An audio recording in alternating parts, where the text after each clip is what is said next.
Assalamualaikum warahmatullahi wabarakatuh. Hadir kembali bersama Sinwar, Siniar Nahdlatul Ulama Aktual Religius, merawat jagat, membangun peradaban.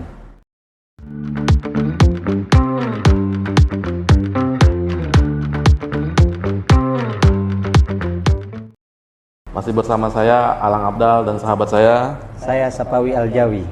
Kita masih akan bercerita tentang jawara menuju langkat yang jawara, jujur, adil, Amanah, wibawa, religius, dan berakhlak.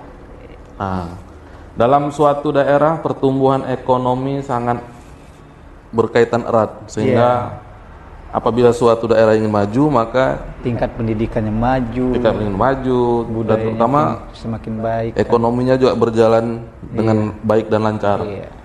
Jadi kira-kira ini kali ini siapa yang kita undang, Bang Bawi? Yang kita undang kali ini seorang tokoh muda, ya kan, energik, ganteng, dan dia juga sangat serius di dalam bidang usaha, ekonomi tentunya. Hadir bersama kita kali ini di studio ini sahabat Sinwar, Bang Thomas. Selamat datang, Bang Thomas. Bang. Terima kasih. Jadi untuk para sahabat Sinwar, sebelumnya bahwasannya Bang Thomas Saputra ini adalah seorang ketua HIPMI Kabupaten Langkat. Pengusaha pejuang pengusaha. Tagline-nya seperti itu. Tagline-nya. Pengusaha juga, pengusaha muda, memiliki banyak unit usaha, dan juga kita ingin kulik nih bagaimana kiat sukses Bang Thomas ini di usia muda sudah sampai capaian setinggi ini kan. Karena kita perlu juga anak-anak muda di Kabupaten Langkat ini yang dia itu tidak hanya menganggarkan kebesaran nama keluarga mungkin kan, dia menganggarkan kekuatan. Inilah orang muda gitu. Nah, hari ini akan kita kulik. Ya kan Lang? Kesibukan apa nih Bang? Kami manggil abang aja. Manggil abang, manggil ketum Adik nih. aja lah, biar lebih muda dia. Manggil ketum aja lah nih. Kesibukan sehari-hari sekarang usaha aja lah Bang, ngurus bidang usaha kan. Usaha ada di beberapa bidang lah, dari yang kecil-kecilan lah. Iya, kecilan. Ukuran kecil-kecilan ini kita perlu pertanyakan ya kan. Bagi abang ini kecil, bagi kita wow. Usahanya ya dimulai aja dulu Bang. Hasilnya mengalir aja lah ya. Waktu itu satu quote yang bagus itu Bang Bawi. Jalani aja dulu, masalah hasil biar mengalir aja. Iya, betul. Seperti sebuah rezeki tadi kan Bang Bawi. Iya, rezeki gitu kan memang ya harus diusahakan dan diupayakan kan. Kalau nunggu aja berdoa, nggak usaha ya kapan rezeki itu datang ya kan. Kalau abang ini memang giat dalam usaha gitu. Jadi memang format anak muda ini memang harus energik kan gitu kan Bang. Jadi menurut abang lah, dengan abang jauh berjalan di usaha abang ini, melihat anak muda di Kabupaten Langkat ini, apa potensi yang perlu dikembangkan untuk anak muda ini Bang?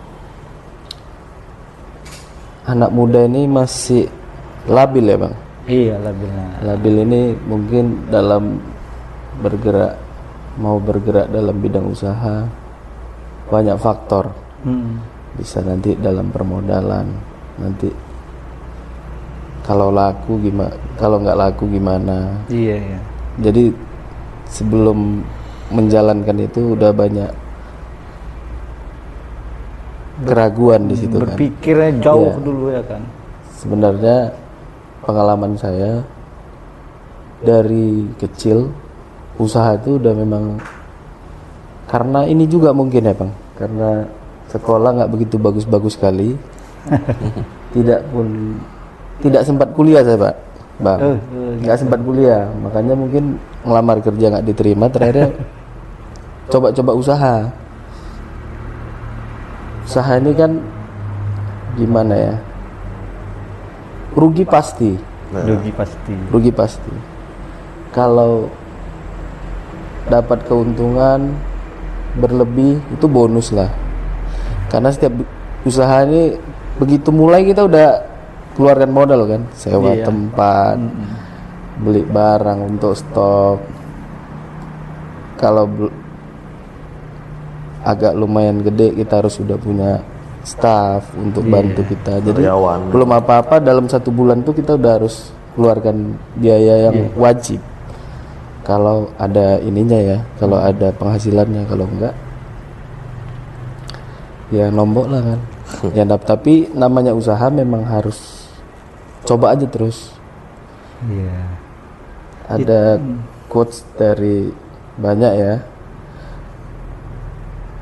Gapailah kegagalan sebanyak-banyaknya dulu di saat yang muda kan. Gagal dulu gitu. Gagalnya dulu kan. Jangan nanti kita udah umur 30 40 baru gagal lah, itu agak susah untuk Gitu. merangkaknya lagi kan. Jadi kegagalan tuh guru terbaik lah ya kan, biar aja Pengalaman tadi ya, Bang. Makanya pengalaman tuh mahal ya. Iya. Itu tadi Bang Wawi kan gagal. Tapi jangan pula gagalnya terus-terus sampai umur 40. Iya. Kapan kita mau 40. bungkas? Waktu di muda itu dulu ambil di muda gagal ya, banyak. Dari usaha kecil-kecilan coba aja dulu. Dimulai aja dulu dari walaupun kita baru tamat sekolah kah Bang? Iya. Atau selagi masih sekolah, berjualan di sekolah segala macam. Iya, berarti kan dengan pengalaman Bang Thomas ini, pendidikan ternyata nggak menjamin juga untuk menjadi kesuksesan kan. Ya buktinya abang ini kan nggak kali pendidikannya, soalnya nggak kuliah kan. Ya. Tapi dengan tekad yang bulat kan Bang. Ini kalau pendidikan penting ya menurut saya, Bang. Penting. Karena mungkin hari ini aku seperti ini karena pendidikanku itu sampai SMA, Bang. Tapi kalau kemarin sampai S1, S2 mungkin lebih Jauh ya. lebih daripada mungkin ini, jauh lebih ya. Tergantung apa ya sudut pandang. Iya. Iya. Benar-benar. Bukan pendidikan itu nggak penting, sangat penting ya kalau pendidikan itu. Karena tanpa adanya pun seorang bimbingan dari guru senior itu sangat penting kan, sangat berarti untuk kita. Nah berkaitan dengan pendidikan Bang Wawi kan, pendidikan itu tidak bisa hanya kita bisa lihat melalui strata pendidikan sekolah, jenjang sekolah aja. Iya. Bisa aja misal kayak Abang Thomas bilang tadi, yaitu dari senior. Termasuklah Bang Thomas hari ini menjadi ketua umum HIPMI Kabupaten Langkat untuk mencetak kader-kader pengusaha-pengusaha muda baru. Ya, kembali juga ke diskusi yang lalu itu, episode yang lalu kan memang pendidikan itu kan bukan pendidikannya sebenarnya salahnya kan, tapi mentransfer nilai-nilai dalam pendidikan itu yang salah. Kadang-kadang kan guru itu dia hanya mengajar tetapi dia tidak mendidik kan, hanya mengajarkan ilmu tapi nilai nggak diajarkan. Nah, Bang Thomas ini kan lebih kepada menyerapkan nilai-nilai kehidupan gitu kan, bagaimana nilai keseriusan, bagaimana nilai kesederhanaan, dan bagaimana nilai-nilai kejujuran. Itu yang sebenarnya yang intinya kan Bang gitu, karena itu juga jarang juga didapatkan di dalam sistem pendidikan hari ini ya kan. Itu yang sebenarnya Dalam usaha ini komitmen itu nomor satu ya. Karena pengalaman saya, kalau kita udah dalam berbisnis itu sudah ada melanggar komitmen atau tidak adanya kejujuran, itu sulit berkembang. Modal itu nggak semata-mata di nomor satu kan dalam berbisnis ya. Oh, nggak jadi nomor satu? Enggak. Saya juga berangkat bisnis ini dari modal kepercayaan orang juga. Jadi ketika kita didukung salah satu orang, ya dari situlah kita harus pegang benar-benar erat satu komitmen kepercayaan itu. Berarti harus jujur berarti ya. Wajib ya. Kalau bisnis itu sih kunci utama kalau udah berbisnis kan. Komitmen. Banyak juga yang punya modal dalam berbisnis kan, tapi nggak berhasil atau stuck di jalan karena mungkin dibekali modal yang cukup dari orang tua ya. Itu tadi Bang masuk dengan tema kita sebagai seorang yang jawara itu kan. Jujur ya. Ketika jujur, ketika komitmen itu kan berarti amanah. Menjaga komitmen itu kan suatu amanah. Berarti Sehingga jujur ya modal ya. nggak pun dia di politik tapi di segala lini kehidupan, jawara itu harus ada di dalam diri kita masing-masing. Kejujuran itu berarti modal utama juga berarti. Iya. Dalam berbisnis pasti itu yang utama. Makanya nggak salah kalau misalnya kita ini memang lebih merumuskan kepada jujur dulu kan, jawara jujur. Karena di depan jujur itu modal utama. Ketika orang udah jujur, apapun, gak usahkan dia dalam dunia politik, kayak abang dalam dunia bisnis pun Jujur juga yang pertama. Benar. Karena Bang Thomas ini kan seorang ketua HIPMI Bang ya kan. Bagaimana pandangan Abang tentang potensi sumber daya alam di Kabupaten Langkat yang bisa dioptimalkan oleh anak-anak muda sehingga bisa menumbuhkan ekonomi? Kalau potensi di Langkat ini cukup lumayan dan sangat-sangat besar ya. Kalau untuk segi usahanya ya, dari segi apapun, mau dari perairan, laut ya.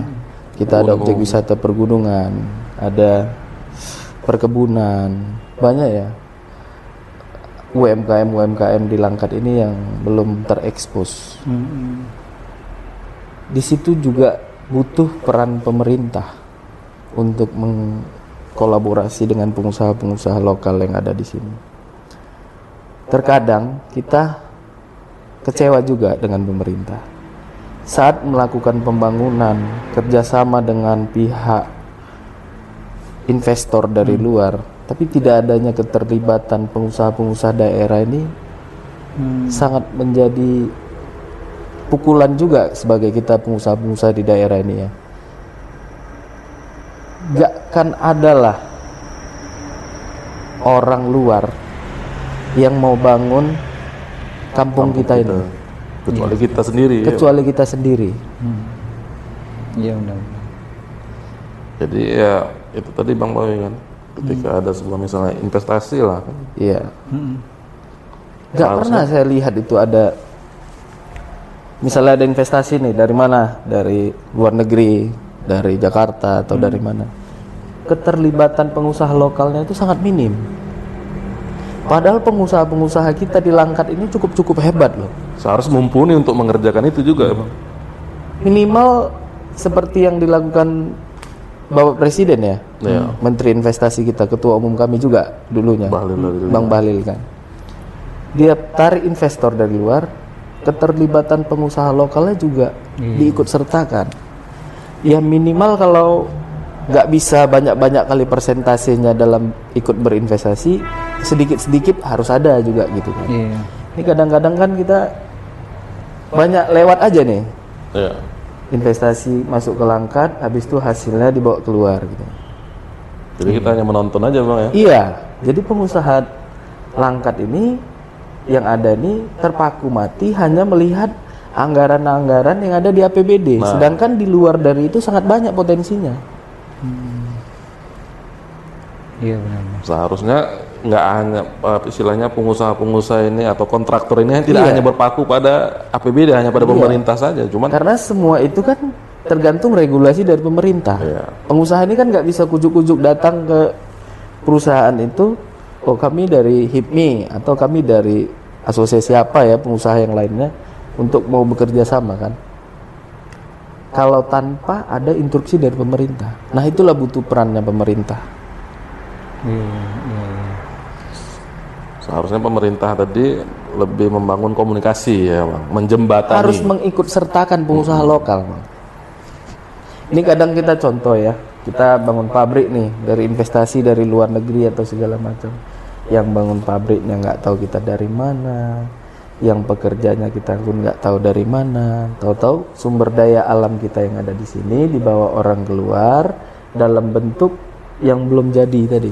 Sedangkan program pemerintah saat ini kan hilirisasi itu kan harus benar ya. Salah satu contoh aja nih Bang.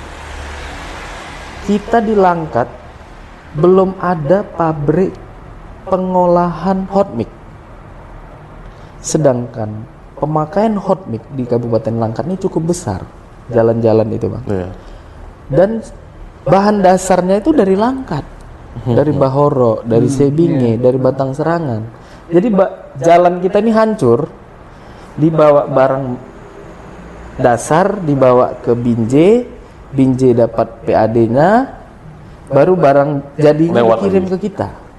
Kenapa pemerintah tidak membuat satu regulasi barang yang keluar dari Langkat harus yang sudah minimal setengah jadi? Saya rasa kalau ada regulasi itu, pengusaha yang sekarang ada di Kota Binjai itu berbondong-bondong buka pabriknya di sini. Akan membuka karena marketnya itu yang paling besar di sini daripada Binjai. Apalagi kita udah banyak akses tol, ada di Tanjung Pura, ada Stabat, ada Kuala Bingai. Jadi banyak jalur sekarang kita untuk mengirim keluar kota kan. Nah itu butuhnya pemimpin yang jangan hanya melihat di satu aspek APBD ini aja gitu. Iya, di luar APBD, APBD kan kaya kita kan. Wah cukup Bang. Kita dari batu koral aja itu udah luar biasa loh. Sumber PAD Kabupaten Langkat ini. Belum lagi ada PLTU ya. PLTU ada. Tapi saya lihat ya, menurut pandangan saya di Pangkalan Susu itu sendiri untuk masyarakat lokalnya belum ada menerima efek apa-apa. Belum sama sekali belum. Gitu besarnya pabrik di situ, ada Pertamina, ada PLTU, pembangkit listrik ya. Tapi nggak ada itu keterlibatan pengusaha dari lokal. Pengusaha-pengusaha lokal sana kan ya banyak ya, bisa cateringnya kah? Nggak harus yang besar-besar ya, UMKM juga kan cateringnya atau apanya gitu. Ini nggak, malah saya lihat di sana ya nggak tahu kita pengusaha ini datangnya dari mana. Jadi kelihatannya macam gitu-gitu aja, ada ya gitu-gitu aja. Ada memang sebuah investasi ada enggak sama aja ya? Banyak sekarang investasi masuk ya. Saya lihat ada kemarin buat biogas atau apa yang di Kuala itu kemarin. Ya tapi kayaknya kok nggak ada dampak positifnya ke pengusaha-pengusaha sawit atau apa di sini ya. Atau belum terbang komunikasinya Bang, mungkin antara pemerintah daerah dan pengusaha itu sendiri. Ya syukurnya ada HIPMI ini kan bisa jadi jembatan. Mungkin ada yang pengusaha itu belum tergabung dengan kita ini sehingga tidak terdeteksi mungkin kemungkinan. Makanya kami dari HIPMI, kami menghimpun seluruh pengusaha yang ada di Langkat, mulai dari yang kecil sampai yang besar. Dari yang mulai pedagang kaki lima, pedagang kue, pedagang kaki lima lah, benar-benar kaki lima, sampai yang memang punya pabrik punya pabrik batching plant itu yang untuk pengecoran jalan itu. Kita ada di dalam HIPMI ini. Jadi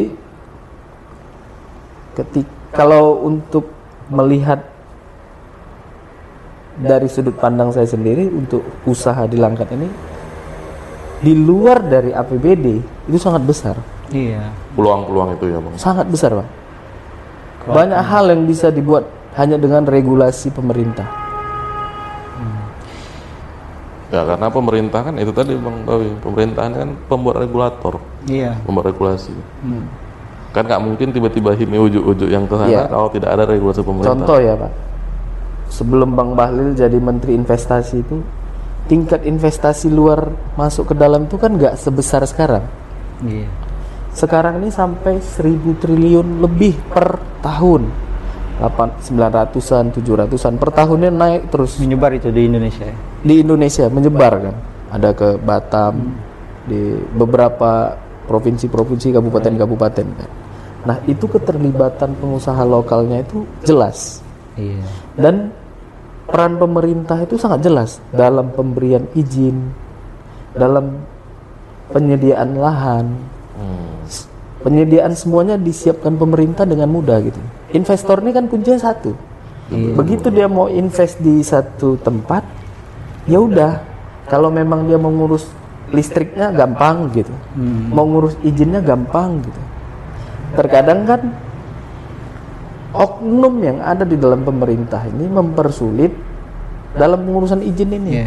Supaya bermain mata itu tuh kadang. Iya. Padahal kalau kita mengundang investor masuk, ya kita memang harus sudah welcome.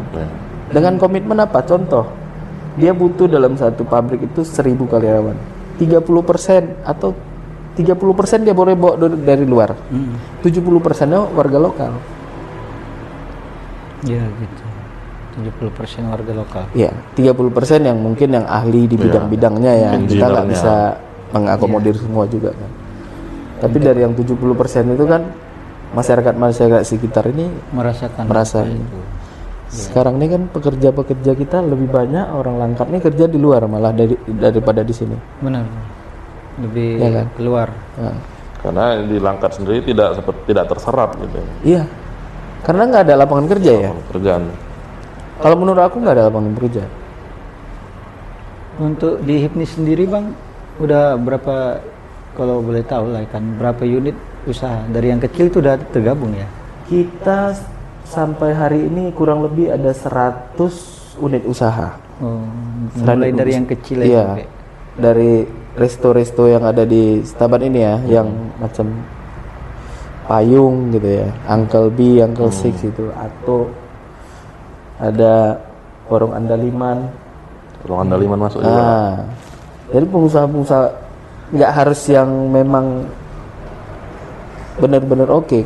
Itu untuk membangun ini ya. Kadang ada ketidakpercayaan diri pengusaha-pengusaha yang baru-baru mulai ini Iya. untuk bersosialisasi gitu. Benar-benar. Padahal kunci utama dalam berbisnis ini komunikasi, sosialisasi itu yang utama kan. Silaturahmi tadi. Tak kenal maka tak sayang dia. Silaturahmi tadi. Silaturahmi tadi kan, Bang. Karena namanya bisnis kan harus memperbanyak jaringan ya. Iya. Pada krisis ekonomi tahun 90-an kemarin itu kan 97 ya krisis ekonomi. 98. Ya, koperasi dan UMKM lah penyelamat kan, penyelamat ekonomi bangsa ini kan. Ya, termasuk Covid waktu Covid-19 kan. Iya, karena denyut jantung ekonomi bangsa ini ya terletak di UMKM kan Bang, di pelaku ekonomi yang kecil menengah gitu kan. Jadi memang untuk HIPMI ini memang boleh dipertimbangkan lah kalau misalnya belum bergabung kan, pengusaha-pengusaha yang ada di Kabupaten Langkat ini. Kita ambil contoh ya, Bang. HUT Langkat ya. Saya perhatikan dari tahun ke tahun itu. Pengusaha daerah sini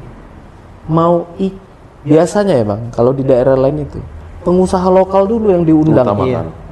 Diundang untuk mengikuti Stand. ajang HUT Langkat. Benar. Nah, belakangan ini saya lihat pengusaha lokalnya jangankan diundang, kita datang mau istilahnya meminta tempat untuk buka stand aja, itu nggak ada tempat, full katanya. Tapi begitu hari H kita lihat, nyatanya pedagangan bukan dari Langkat. Iya. Pedagangan jual risol goreng aja bisa dari Medan. Iya. Apa nggak ada rupanya yang risol goreng ini dari Stabat sekitar ini lagi udah? Iya. Bener nggak? benar. Kita kan sama-sama lihat ya HUT Langkat ya. Contoh nih stand kecamatan ini, dari kecamatan A sampai semua nih 23 kecamatan. Iya. Yang dijual itu saya lihat nanti ada di kecamatan A contohnya risol goreng, telur gulung. Iya. Apa nggak ada ya di kecamatannya barang-barang kreatif apa Yang gitu yang benar-benar gitu ya, ciri khas di daerahnya gitu. Kenapa harus yang seperti itu gitu? Nah, itu menjadi satu koreksi ya menurut kita. Kita ini kan sama-sama anak Langkat. Benar.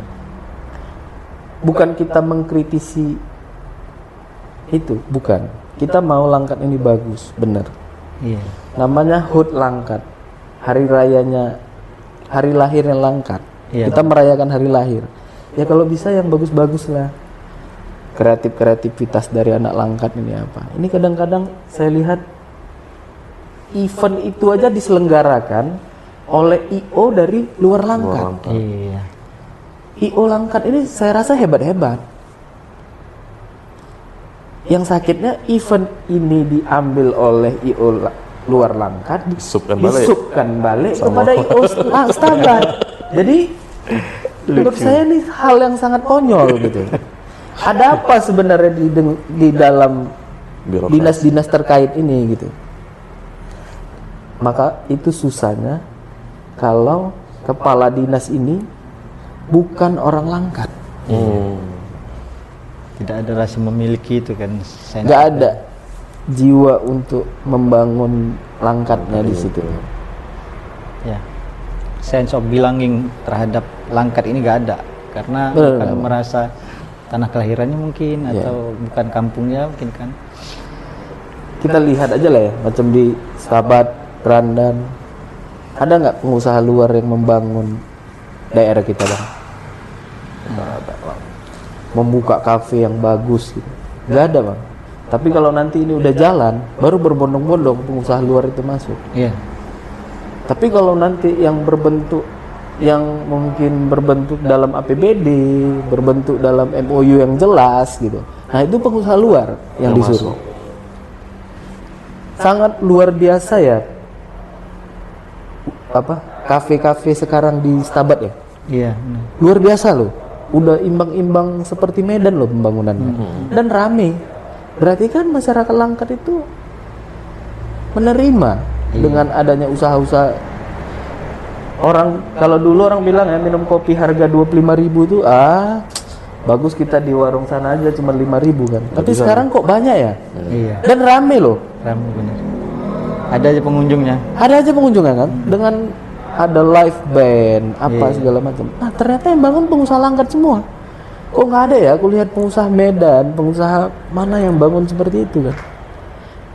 Berarti kan pengusaha Langkat ini cukup hebat, cukup berani dia membangun daerah dengan udah pasti rugi tadi bang. Pasti diawali dengan rugi. Loh, sewa lokasinya yang strategis, desainnya yang bagus-bagus. Iya.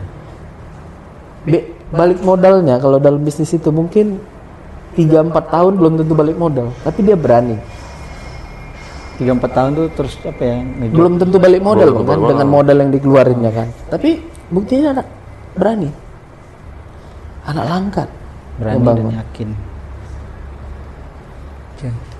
Nah itu tadi berarti kan apa yang seperti Bang Thomas bilang itu menjadi pemicu semangat bagi anak-anak muda untuk ya berusaha kan bang. Awalnya aja coba aja dulu. Coba aja. Berani mencoba. Usaha ini harus dicoba kan. Belum dicoba belum tahu dia. Iya. Cuma salah kan memang ketidakberanian mengambil resiko bang. Iya. Misalnya kayak abang bilang tadi sampai 3 tahun, tahun pertama kita udah mulai goyang. Sama sekarang balik nggak modal gitu. Banyak juga anak-anak muda sekarang yang malu. Iya. Malu dalam mengungkapkan bisnisnya nih. Karena saya di HIPMI ini kan banyak pengusaha-pengusaha kan yang masih pemula-pemula kan. Kadang kita udah buat grup, oke, kita mau bagi takjil nih. Coba kalian kirim usaha kalian masing-masing karena kita mau beli produk dari anak HIPMI. Tapi usaha sendiri ya. Itu pun masih ada yang japri. Bang, kalau usaha mamak boleh nggak? Ya boleh, jangan malu. Misalnya jual es puding atau yang harga 5.000, ya sampaikan aja di grup itu. Usaha ini kan nggak boleh malu. Iya. Apalagi marketing kan, marketing ini kan usaha ini marketing. Iya. Datangi hari ini ke bang, ditolak. Besok lagi datang, ditolak. 3 kali, 4 kali, 5 kali, lama-lama abang beli juga nih bang. Iya. Bosan juga deh. Bosan juga. Udahlah, nggak apa-apa, belilah 1. Yang penting kau jangan datang beli. Besok datang lagi. Tapi marketing itu kan memang seperti itu. Iya, memang begitu teori marketingnya. Pengusaha China ya, Jack Ma itu ditolak berkali-kali. Pemilik Alibaba itu ya. Akhirnya jadi pengusaha, benar. Iya. Dia hanya macam agensi ya, hanya orang tengah. Dia nggak punya barang, dia hanya menjembatani antara si pabrik dengan si konsumen, buat aplikasi, menjadi orang terkaya di Cina. Hanya dengan itu, nggak perlu pakai modal. Itulah tadi abang punya barang. Saya punya perumahan nih bang, abang mau usaha, cari pembeli ke abang, deal, dapat komisi, dapat penghasilan. Kan nggak semuanya dengan modal, kadang pakai ludah bisa dapat uang dia. Iya. Jasa tadi kan. Ya kayak ada buku marketing is bullshit itu karangan Ipo Santosa. Ya seorang marketer itu harus gila dia. Iya. Harus bertindak, jangan malu. Iya. Diusir, dicerca, dibully, tetap juga kan. Kalau kita ini bang, anak muda nih kan, kalau anak muda nih gengsinya kan tinggi bang. Paling nggak mau dia bujuk kan. Jadi marketing itu harus bujuk. Jadi memang harus dikesampingkan ego itu yang paling berat mungkin bang. Mungkin ada kiat kayak mana biar kita itu jangan mementingkan ego kita. Harus sering-sering dia ngobrol di HIPMI kalau. Ayo gabung di HIPMI berarti nih. Itu harus sering-sering dia ngobrolnya di HIPMI. Karena di sini di HIPMI ini banyak ilmu-ilmu untuk untuk berbisnis, terkadang kan untuk marketing, berkomunikasi ini susah. Kita tawarin aja sebenarnya, Bang kami hari ini ada buat apa nih paket Idul Fitri, kue-kue kayak gini ya, ditawarin aja. Kalau kita nggak ditawarin, kita pun nggak tahu kalau itu dia jualan. Ada barang emang. Tapi kan banyakan gini bang, sebelum mau ditawarin udah pikir nanti nggak mau nih, overthinking dia. Iya. Nggak mau, udah lah nggak jadilah. Padahal belum dicoba ya kan? Padahal belum dicoba. Padahal kalau dicobanya dalam satu hari itu, mungkin kalau satu hari dia bisa hubungi 5 orang aja, satu bulan ada 150 orang. Bang. Iya benar. Nggak mungkin dalam 150 orang tuh nggak ada satu atau dua yang beli. Iya. Apalagi produknya itu punya keunggulan ya. Iya. Ya di situ juga kita dalam mengeluarkan produk itu harus ada kelebihan lah dari yang sebelumnya. Optimasi produk juga penting juga kan. Yang pula kita jual tapi juga produknya juga nggak dikembangkan kan gitu. Gitu lah. Packaging, kemasan, sterilnya seperti apa. Apalagi ini momentum Ramadan ini banyak pengusaha-pengusaha mendadak nih. Nah itu yang poin belajar. Tahunan kan bang, jual bukaan, takjil, kue lebaran. Dan itu memang sangat-sangat dinanti setiap tahun itu. Mungkin bang, terima kasih sharing hari ini. Mungkin bagi kita sahabat-sahabat Sinuar mungkin yang muda-muda yang hobinya rebahan ya kan, main TikTok rebahan. Di sini juga ada lahan mod apa juga kan, usaha juga kan kalau misal padahal TikTok itu juga satu lahan usaha yang sangat mudah untuk dikenal orang. Iya. Karena ritme TikTok itu tidak bisa dibaca. Benar. Kita nggak tahu video mana yang bisa viral. Iya, FYP kan. Ya, kadang yang asal-asal kita buat itu pula yang viral. Benar. Iya, jadi yakinkan juga kalau kita itu mau berkembang di dunia usaha, yang pertama kali seperti yang Bang Thomas bilang, jujur dulu, komitmen, kemudian tetap berusaha. Terima kasih Bang, hari ini udah hadir bersama di studio ini. Kita tutup ya Lang. Mungkin ada kata-kata closing statement Bang untuk membangkitkan semangat kita semua kira-kira. Kalau dari saya mungkin penekanan saya itu ya, tidak ada orang luar dari Langkat yang akan membangun Langkat ini. Maka dari itu, apalagi ini udah menjelang pemilu nih ya. Iya benar. Ya kalau bisa cari pemimpin itu ya memang orang-orang Langkat nih lah, yang punya track recordnya yang udah jelas. Kalau yang track recordnya udah nggak bagus, udahlah itu. Iya. Cinta dia dengan. Apalagi 2024 ini kalau bisa saatnya yang muda lah. Saatnya yang karena beda itu pemimpin yang masa lalu dengan masa depan itu beda deh. Sudah beda pola. Beda pola dia. Generasi beda zaman ya bang. Seperti podcast ini kan, ini kader-kader mudanya nih. Kalau yang tua-tuanya udah nggak terpikir lagi nih. Gak nyambung dia kan. Apalah podcast ini. Udahlah biar yang muda-muda aja kan. Mencakap aja ya, aku tengok berapa hari di situ aja kalian. Bual meletup aja orang. Bual meletup. Gitu-gitu lah ya kan. Makanya kata Imam Ali, didilah anakmu sesuai dengan zamannya. Kita harus sesuai dengan zaman kita. Dan awak mengutip juga hadis Rasul nih bang, bilang nyaris kefakiran itu mendekatkan kekufuran. Jadi memang tingkat ekonomi dulu ya bang. Ekonomi dulu diperbaiki, baru banyak orang-orang itu yang benar-benar dia hidupnya kan teratur. Karena kalau ekonomi rusak, pasti kriminalitas pun akan tumbuh. Terima kasih bang hari ini. Terima kasih.